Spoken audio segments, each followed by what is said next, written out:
ഒരു തൊട്ടാവാടിയായിരുന്ന രഞ്ജിനി എങ്ങനെ ഒരു തഗ്ഗായി എന്നുള്ളതിന് പുറകില് ശിവലിംഗത്തിന് ഒരുപാട് കാര്യങ്ങളുണ്ട്. ഏറ്റവും കൂടുതൽ ഞാൻ ശക്തിക്ക് വേണ്ടി പ്രാർത്ഥിക്കുന്നത് ശിവനെയാണ്. എല്ലാ ദിവസവും രാവിലെ പ്രാർത്ഥിക്കുന്നത് ശിവനെ. കണ്ണു തുറക്കുമ്പോൾ കാണുന്നത് അദ്ദേഹത്തെയാണ്. ഞാൻ ഈ ഒരു ഡിഫറെന്റ് രണ്ട് ബാക്ക്ഗ്രൗണ്ടിൽ നിന്ന് വന്നേക്കുന്നതുകൊണ്ട് കുറെയൊക്കെ സ്പിരിച്വൽ ആണ്. പക്ഷെ നമ്മളെ എന്തുകൊണ്ട് ദൈവങ്ങളെ നമ്മൾ വിശ്വസിക്കുന്നു അല്ലെങ്കിൽ ദൈവത്തിന്റെ രൂപത്തിൽ നമ്മൾ പ്രാർത്ഥിക്കുന്നു എന്നുള്ളതിന്റെ പേരിൽ എനിക്ക് തോന്നിയിരിക്കുന്നത് നമ്മൾ ഏതെങ്കിലും ഒരു രൂപത്തെ കോൺസെൻട്രേറ്റ് ചെയ്താലാണ് നമുക്ക് കൂടുതൽ കിട്ടുക. അങ്ങനെ ഞാൻ ചൂസ് ചെയ്തിരിക്കുന്ന രണ്ട് രൂപത്തിൽ ഒന്ന് ശിവനാണ്. ഒരേ ശക്തിയുടെ രണ്ട് ഉഗ്രരൂപവും ശാന്തരൂപവുമാണ് ജീസസും ശിവനും എന്ന് പണ്ട് ഞാനൊരു ഇത് എഴുതിയിട്ടുണ്ടായിരുന്നു, പേപ്പർ എഴുതിയിട്ടുണ്ടായിരുന്നു. അത് വൺ ഓഫ് ദ പേപ്പേഴ്സിൽ വന്നിട്ടുണ്ടായിരുന്നു.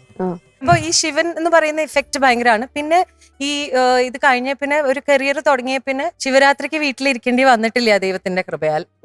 ഏതെങ്കിലുമൊക്കെ ശിവന്റെ അമ്പലത്തിൽ നമുക്ക് പ്രോഗ്രാം ഉണ്ടാവും. വെളുപ്പിനെ 4 കഴിഞ്ഞ കൊല്ലം 4 മണിവരെ പാടി.